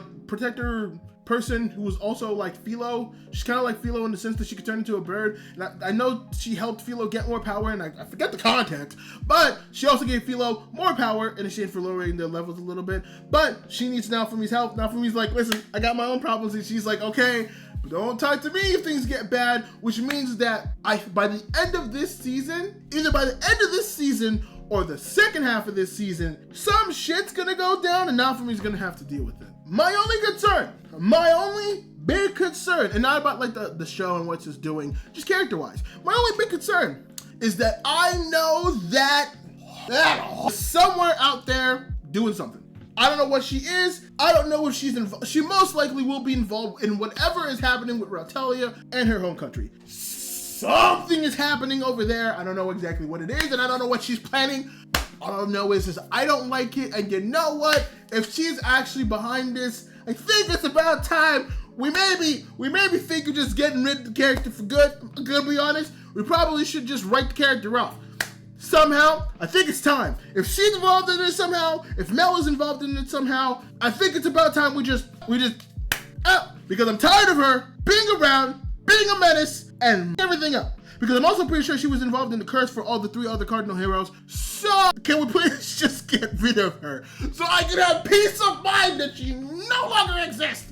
But yeah, I can understand why this might not be people's favorite season, or this season might seem a bit slow to other people. But I and others who love the political turmoil might get a real big kick out of this season.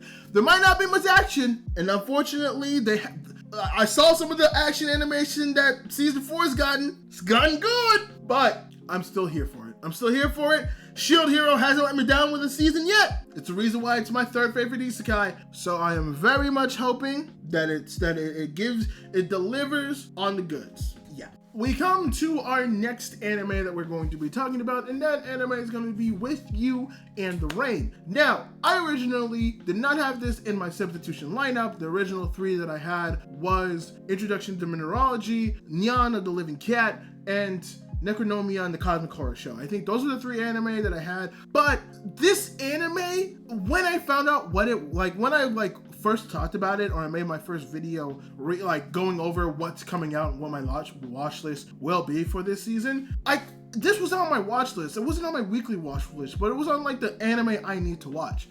And brother, I don't know. It was the one time I didn't I say that this isn't my gut. This was my gut choice. I know I had another gut choice, but this one I think is my official gut choice of I don't know how I'm gonna feel about this. I don't know how I'm gonna vibe with it. It looks cool, but it also just might be kind of super slow and boring. And I think this has opened my eyes to something. I think I'm just a fan of adult themed anime things. And I know that's it's just a cold take thing. It's just oh yeah, no shit, Sherlock, you're 27-year-old, you would. But there's so much just either high school anime based stuff, or some college stuff, which sometimes it can be cool, but very school heavy around stuff, and I'm fine with those. Obviously, I grew up with those, so obviously I get the setting, I get why those are there, and I get what it's for. But I think this anime and Now Loon generic romance kind of put my eyes to, oh yeah, man, I really like stuff romances and slices of life that's way more themed around actual adults. And again, fucking brain blast. But it's just something I haven't really seeked out. It's just kind of and it's something I never think about either. It's the first time I've really thought about it, of how much in terms of high school and college school stuff I've consumed, in the sense of oh, this story sounds cool. Jujutsu Kaisen, you never really put one to one that, they go to a high school. It's just, hey, this premise sounds cool, these characters are awesome, the animation looks cool, let's go. But With You in the Rain has kind of showed maybe I should be looking for way more things that have to do with just adult-centric themes. Because honestly, I think obviously if you put this in a high school setting, stuff like that, it could be cool. I would enjoy it, but it's whatever.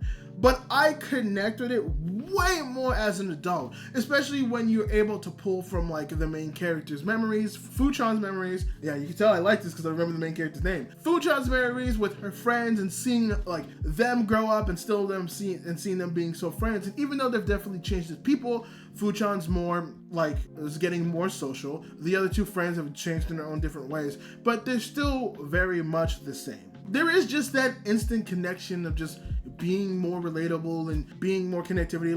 Yeah, you put the high schooler in that same setting, but somebody who's Fuchan, who's way older, I'm gonna have more connection with, especially on the father issues. I didn't mean to do that. Don't make a black joke, please. But even on top of the whole she's an adult, there's a lot more relatable there in terms of an adult watching another adult anime. Just the whole premise is nice, and I've realized 2 things. One, I definitely like the slower paced stuff, the stuff that just it seems calm. I love the insane stuff. I have Panty and Stocking on this list, and we're watching it weekly. I love shit like that. But I also like the stuff that can just calm down in a second and be oh, cool. Don't like stuff in the middle just because it's oh yeah, it's kind of hard balancing act. But when you go full throttle or just no throttle, I think I like that a lot. And With You in the Rain was the perfect example of that, where it's just this woman who picks up a dog. I say a dog because it's obviously a raccoon. And at the beginning, everyone realized it wasn't a dog, but now everyone in her vicinity are just calling it a dog. It's not a dog, but okay. But just seeing her getting the pet and seeing very slowly, but also very obviously that the pet is, opening her up to more things. But we also just see her life and her dynamic. For example, one of the big things is, with the way she plays herself up, you think, well, there's a scene where they flash back to her with her friends wanting to go to the beach with her, and she's just like, I don't want to go to the beach. It's like, okay, why? It's like, I don't want to go to the beach. But in that same episode, she does go to the beach. Or I think in the previous episode, I think it's the same episode. But she does go to the beach just by herself and with her new pet. And she's just like, oh no, I love going to the beach. I just like going to the beach by myself.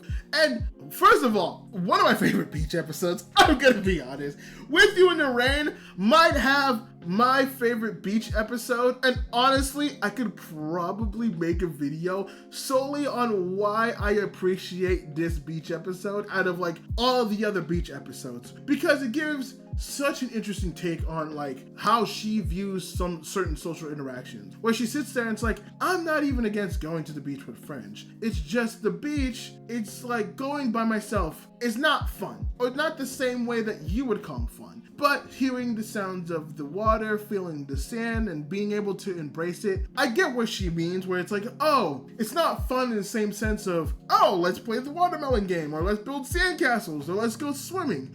I can just bask in the beauty of something by myself with quietness, and like I can kind of just observe the little things that the beach gives me, and that's where I think the connection of just adult stuff comes in. And I probably also could have gotten this if it was a high school anime as well, but I think I got this more with her because I think just when I got older, I have like the same type of feeling, but when I'm out in the wilderness, like when I'm able to go out and I'm able to actually bask in like the trees and the sun. Oh, I'm not gonna lie. And sometimes I would love to go. I go camping with people, but also I don't try to go camping by myself because while I like the outdoors, I do not trust them like that. But give me that 6 a.m. wake up. I can make myself some coffee with a nice little French press. And I say French press because they do it in the anime as well. But no, I've just learned what a French press is, and it's probably been my best form of making coffee. But do that, get a little French press,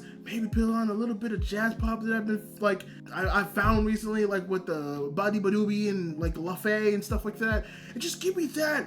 Give me something that I could just calmly vibe to, and maybe I could hear the birds and stuff like that. And it's just peace, man. And like I get where she's coming from when it comes with that. But obviously we have to talk about the big star of this show, which is the raccoon tanuki dog thing. I'm still debating whether it's a tanuki or a dog. The only reason I don't call it a tanuki is because I saw it remove the leaf and her grab the leaf and give it back to the thing. So I'm leaning on raccoon that's trying to inspire it to be a tanuki. That feels the right thing. But honestly, I fucking love this little raccoon dog. Dude, it is so adorable with the way that it acts. It's able to write. It's like, it's obviously smart enough to understand human speech, and it's able to write, and it's able to do stuff like that. And like, part of me feels like there's something behind it. Honestly, this is the one time where I'm like, I don't want it to be some like, oh, I've come from a different place to cure you of your social anxiety and your ways. You need to be more social. I kind of want that because sometimes things are just better left unexplained. I think that's rare, but I think some things are better left unexplained. Horror can take an edge from that, take a note from that. But in this context, honestly, just the thought that Fu-chan just found this random raccoon dog on the street and it just happens to know how to speak, and they're just chilling and they're just enjoying each other's company. Man, that sounds chill. Like, I don't need to know, I might not need to know the backstory. Maybe we can find out how it got in the box in the first place and why it needs a home. That's kind of interesting. It adds to the character of the tanuki dog, the raccoon dog, but I don't need to know why it knows how to write. I don't need to know how it knows human speech. We can just leave that and just enjoy the pairing of the raccoon dog and Fu-chan. And honestly, I'm all here for it. This is, now, With You in the Rain is my sleep. I know I'm only like, it's only the beginning and we're doing first impressions, but I'm predicting it right now. Fu-chan is gonna get the sleeper award for the summer. Yes, for the summer. Wow, I fried. Give me a second. I just fried. Oh, With You in the Rain is definitely going to be, or I'm predicting is going to be my sleeper hit for the summer. Now, there are still things that are competing with it because there are some things that I'm enjoying. But honest to God, this is really good. And I'm really liking it. And I'm really appreciating it and what it's doing. It's giving me that this is the first time I have like a run through of like where certain anime go. Like if you've noticed right now, I've gone back and forth from like shonen, not shonen, shonen, not shonen. And like still continuing that pattern right now. And so like my whole watch history is like, yeah, I have certain anime, city animation is put in the middle to break it out. And then I end every watch session with You in the Rain because it's just such a nice, pleasant end. And I haven't even brought this up. The opening and the ending, boy, it's so good.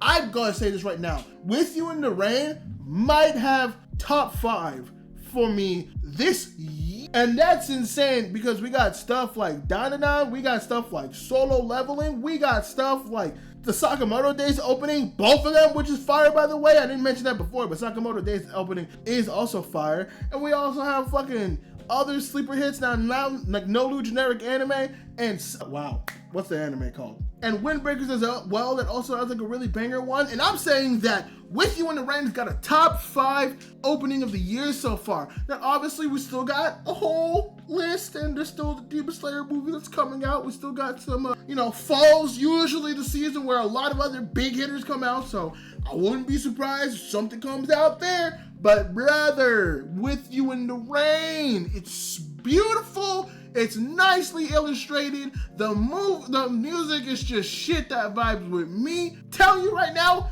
I know for a fact it's at least making the top 10. I can guarantee you that. Top 5? We'll have to see because there's a lot of good shit that came out this year. And unfortunately, Sakamoto Days is cheating because it might take 2 spots. But let me tell you right now, such a good opening. Such a good ending too. Both of them are styled good, both of them sound good, both of them are great, and I love it. And the reason that this video and this season is gonna take so long is we got some stragglers. And obviously the spring season, because they both have 24 episodes. Which I didn't know, god damn it. But of course, both of them are still going on for the 2025 summer season. So, of course, we're still going to be talking about them. We're not just going to drop them. And the first one that we're going to be talking about is To Be Hero X. Now, I feel like I'm finally hit an impasse, right? I finally hit this impasse with To Be Hero X, where I'm still liking the content, I'm still enjoying the content, and it feels like every week I hop on here, or every time I make a video on this, talking about this series, talking about how I feel. I love the animation still. I love the characters still. Nothing in terms of quality has really changed. But the storytelling and the way they're telling their stories still bugs me. Now, their most current story, the one that they were talking about with the bunny girl in the suit and like her pairing up with the other scientists, I actually like that because they also follow another hero for another episode that is directly involved with that story, and both of those stories kind of merge. And they've been doing that for the last 4 to 2 heroes, right? Like the last 2 heroes they followed, their stories have been like intertwined. This is the most 2 different heroes that have had their kind of own episodes have been very intertwined. And we've had this with Lucky Star and Queen, where I want to say they're kind of intertwined, but not really until the end. Lucky kind of helped Queen kind of helped Lucky, and they are friends, they aren't associated. And then there's been like a little cat boy that's been kind of going across the 4 stories, right? But like, I'm still wondering, what is still the point of everything with To Be Hero X? Like, where do we go from here? What direction do we go? What direction do we have? And even though the last 4 stories have been intertwined, and the last 2 stories and the previous 2 stories before that are also technically sort of kind of intertwined because the cowboy is there and they have that involvement, and Lucky Cyan is still kind of brought up a little bit. What happened to Ling Ling and what happened to Isol? Like, are we just not talking about them? Like, the Ling Ling story ended massively, and we have not touched upon that. And don't get me wrong, I did enjoy this story. I like I like the father and daughter dynamic. I like the fact that this hero was a mute hero and he couldn't explain himself, but he's also trying to open himself up more, and he's trying to go, he's trying to become better. And I like the way they address that and all that, because I don't want to poo-poo on the stories that we have been telling. They have been good stories. Like Shadowblade, there you go. Shadowblade story was really good. Lucky Science story was also really good. Queen story was also really good. I forget what the bunny girl's name was, but she was also good. These stories have been good. I love the character development around them, but god damn it, Isol and Ling Ling are still in the back of my head. Like, it is bordering to the point where it's getting kind of frustrating. Like, am I supposed to just imply, or am I just to insinuate that Ling Ling just doesn't exist anymore? Which, if that's the case, that's fine. But then also now, where's Isol? And I think it sort of does, if I'm not wrong, there still is something with Isol where it's like, I think the person that managed Isol, like the dude who was working at that shop who was secretly some type of tycoon, I think he was talking with the bunny girl's dad who was running the facility that's trying to understand what fear is. And I think they're planning that out, right? So maybe there is that connection with the Isol story of the tycoon dude who kind of led Yang Chen to becoming Isol. It's just like, I need more, man. And don't get me wrong, I appreciate what they're doing now, because the last 4 stories are very intertwined. It's what I've been asking for. But they're still just like, where's Isol? What's happening with that story? What happened with Cha-Ching? What happened with Ling Ling? Is Moonlight actually dead? Is Ling Ling actually dead? Was it, I should go back and look, but I'm still contemplating whether it was Isol who was the one that ended up killing the both of them. Like, why are those 2 stories not integrated like the rest of them? Because after Lucky Cyan's story, everything else is integrated. Like, Lucky Cyan knows who Queen Bee is, Queen Bee knows who Lucky Cyan is, the bunny girl is interacting with people from that previous story, but also the Shadowblade is also very much intertwined and very much directly involved with Bunny Girl's story and her friend. So they're doing the intertwining. I just don't know if this shit is kind of on the fly and we're just like, oh yeah, sure. And if Ling Ling's story was the story that's just there to set up the world, that's fine. But it would be such a waste, because now his story is like done. And it kind of sucks that his story's done, because I guess you could go ahead and say like, oh, it was someone who was never supposed to be brought into this world. He was an outsider. And you can argue everyone else, while they might not be outsiders, they were strong enough in order to do that, and yada, yada, yada. My problem is that his concept was so good, and all these concepts are so good, where we have Isol, the Isol story with Yang Chen, and obviously it's a hero who could be anybody, and there's a bunch of Isols. You have Lucky Star, who's a hero who, inspire others, but how that can backfire and can turn people evil and greedy. You have Queen's story, where it's somebody who has strived the longest time to be something, and it just,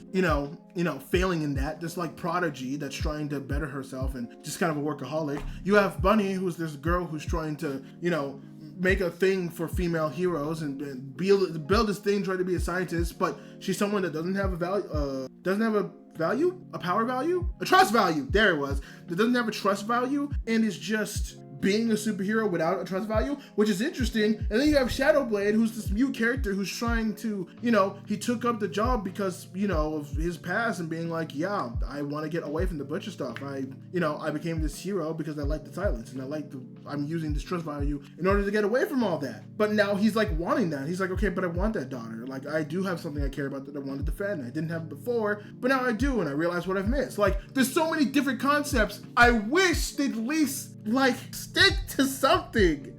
But also I'm glad they're intertwining them now, but I don't know. I think it just bothers me. It just bothers me. I don't know if it bothers anybody else, but and maybe I'm being nitpicky. Maybe I'm the one that's nitpicky because I sat there and I was because the Ling Ling story, the nice story, was the thing that got me into it, and it feels like we got no follow-up from what feels like should have been a cliffhanger, and we got no follow-up for that whatsoever. And then there's X that finally got introduced in the Queen story, but we still don't know who X is, and we only barely touched upon him in the Queen story. Like, he was just this dude and we don't know what his power was. We don't know what he's supposed to do. I mean, we get a teaser of what it is and it seems like it's like a time stop ability, but like, we still don't know we still don't know who X is, and we don't know how he factors into anything. And if he's someone who's used as a teaser trailer and someone that's used for promotional things and someone who is like very focused on in the opening for the show, I would expect, I don't know, a little bit more guidance if we're gonna like twist things together. Maybe have him be a see-through, maybe him be the one character that connects all of them together. I don't know how he plays into anything, but it's kind of frustrating. Unless the only theory I could think about is that it makes a full circle and X is actually Ling Ling. Because Ling Ling created the idea of X, and so we go back to him at the very end of this whole thing, and we find out that, yeah, whatever happened with him is he's now X for some reason. Which, Matt, you gotta find a really good way to impress me with that. I don't know, man. I feel like I'm at a impasse. Like, I'm still enjoying it. The animation's still good. The character development is still good. I'm glad that we're intertwining stories now, and it feels like we're even gonna go back to, after the end of the last episode, it feels like we're gonna go back to the Lucky Cyan and Queen Bee story that also ended in a cliffhanger that we have not gotten for a couple of episodes, and we're finally getting to that. So I don't know, maybe it'll pay off, but like, it's not great, man. Like, at least keep the plate spinning somehow, because it feels like we've totally ditched that. And even with the cliffhanger with the Queen Bee and Lucky Cyan story with them going on vacation, it also feels like that was just kind of dropped. I'm just like, oh yeah, that happened. Hey, there's a Bunny Girl suit and a superhero that has it's not a great father. We're gonna follow that for about 4 episodes, which again, it's fine. I like those stories. Those stories are cool, but like, man, there are times where like, it feels like a lot of these stories just can't grow, man. And like, it's starting to aggravate me a little bit watching this. And I feel so shitty too, because To Be Hero X at the beginning of spring was like my top anime. I was impressed by the 3D, the 2D change animation they did. It stopped, but I still like the animation regardless. The Ling Ling story with Nice definitely attracted me. I love the idea of how trust value. I love the idea of fear. And now at the start of summer, it's the interest of me calling this a good to a mid anime is definitely definitely like hanging there. I think at the end of this, if we're really going downhill, I don't think it's gonna happen. But I think like it's slowly becoming like mid, man. It's slowly becoming mid to me, it kind of sucks because I really enjoyed this in the beginning, but I'm just slowly losing interest. And it sucks because like I sat there, I'm like, oh man, there's not much I hate so far this year, but like I'm starting to like not dislike, but at least get bored with To Be Hero X a little bit. At least this, or no, not bored is the wrong word, because I'm definitely not bored, but I'm definitely getting frustrated. Where it's just like, okay, you've built up a lot of goodwill, but that goodwill is slowly draining. And I need a little bit more from it, or at least you addressing previous stories and maybe involving them somehow. And we've proven that we've done that, because at the end of the last episode, again, we brought up the fact that Lucky Cyan and Queen are on vacation, because it seems like the whole Shadowblade and Bunny Girl story is either stopped or paused. So I don't know, man. I don't know, man. I don't know. I hope it's good. I think that's the last thing that I can leave here is I hope it's good. And our final anime we're talking about, which was also a straggler for this season, is Shirley. And oh, I'm just enjoying this. I was gonna say like, oh man, it's great, but no, I'm just enjoying this. I think I'm getting the same effect I'm getting with You in the Rain, but instead of it being like, oh yeah, it's an adult like related like show, it explores those like just different concepts, I think I'm just enjoying the fact of watching someone live a happy life, if I'm being honest, which sounds like the most depressing thing you could say. But I think it's just cool, like thinking about, like, honestly, Shirley Ann has had the opposite effect of To Be Hero X. Because at the beginning, I sat there, I'm like, Shirley Ann, like, it's cute, it's fun, but like, you know, it's kind of just like a whatever show. And honestly, seeing all like the stuff Shirley Ann has gotten, Anna Shirley, oh my God, I keep doing that. Seeing all the things that Anna Shirley has like gone through, Anne has gone through, seeing her in the explorations with her imagination, her taking care of the twins, her going like dealing with the passing of Matthew, which hurts. And now we're at the point where she's seeing everyone kind of move on. Diana's engaged, Gilbert's going to college, I forgot her mom's name, but Marielle might move in with Rachel. Rachel's husband passed away, unfortunately.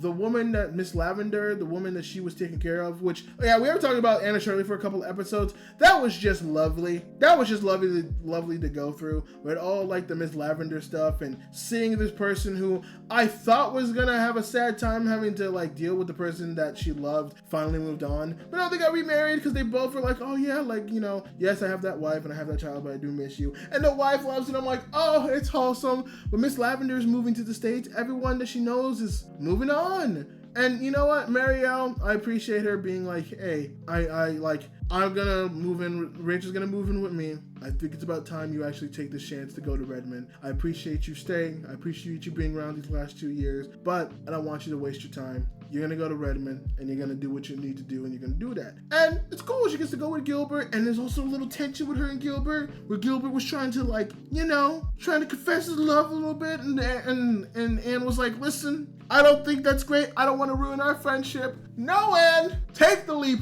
Please, you and Gilbert are so sweet together and I need it. But yeah, it's really nice seeing Anne going through her life, growing up, becoming an orphan. Like, it's just nice. It's just cute and adorable, and it's nice. And now we're seeing her full-fledged adult off to college. She's off with being friends with Priscilla. She's there with Priscilla and Gilbert. Seeing her make new friends, and she's basically starting all over again in a new place, and it's nice. It was also very sad to see her leave her classroom, basically paralleling what her previous teacher did, which was also very sad. I'm not gonna lie, I always feel like I don't ever have much to talk about when it comes to Anna Shirley, but honestly, it's just one of those things where I can sum it up of Anna Shirley was a nice, cute show. It was nice, it was adorable, it was fine. Like, I do genuinely wish I had more to say, and I could talk about the little stuff and like break down the episode, but honestly, all you need to know is that the show is very nice, and it's nice just seeing Anne get nice things, work super hard, put her foot forward, and be good. Like, it is genuinely just watching your daughter go through life, and it's just like, you know what, I'm so proud of you. Throughout the odds of being in the orphanage, going from home to home, having like your struggles and dealing with stuff, you managed to put yourself on your own feet and develop into like a very well-adjusted adult. And honestly, it's like the best thing that you could see for that. It sounds sappy, I get it, but honestly, Anna Shirley gives me that same worth, both the character and the show. And I appreciate it for that. And you know what? While it might not be in my top 10, while it still might not be highly rated in like the end of my hold on, sorry. I've been recording for like God knows how long. So I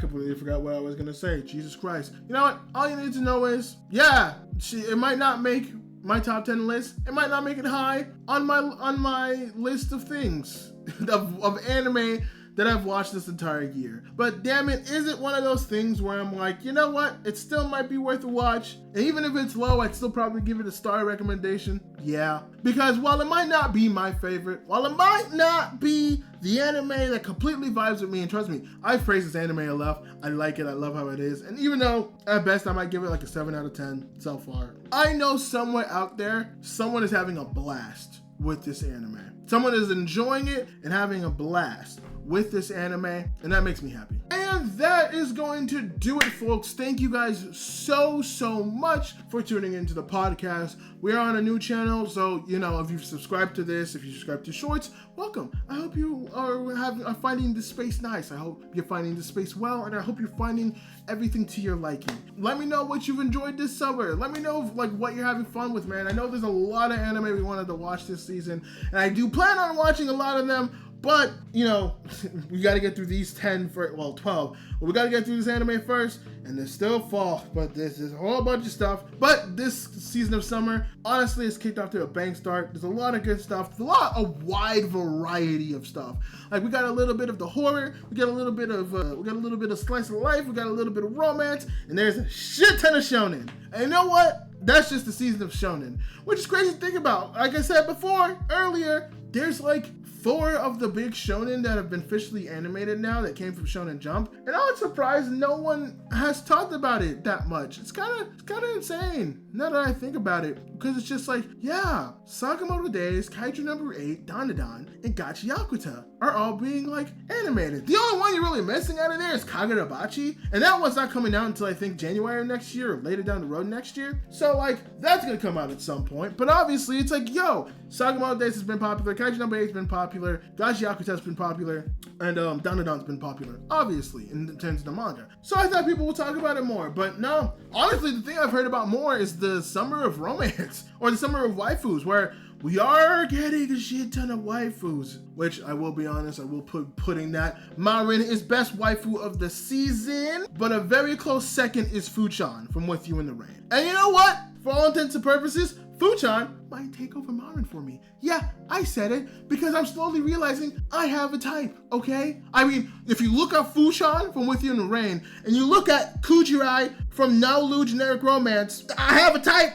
And it's funny too because I also really like Casca, so I have a type. Okay, but I'm gonna stop rambling because there are probably not many of you that are already watching this in. So thank you, I appreciate it. If you like the channel, if you like the podcast, go ahead and subscribe to the channel. And if you want to check out all my other stuff, I do have a main channel that I used to upload this on. That I don't upload on this anymore, but I still upload them. I do anime reviews, manga reviews, character analysis. Basically, it's just the analytical breakdown channel, where this is kind of the more casual, hey, let's talk about anime type channel. This channel funnels into that because a lot of the anime I talk about now will definitely be anime that I review down a little time, most likely, definitely, maybe, probably, if I have enough to talk about. So go ahead and subscribe to the main channel, and of course, subscribe to the Infinity Cast. They are the reason why I put on this show in the first place. All of them are lovely people. Our new website looks fabulous. If you haven't, the link is in the description. Go and check that out, please, if you can. And with that being said, good morning, good night, good evening, good afternoon, wherever you are in the world, and I will see you in the next one.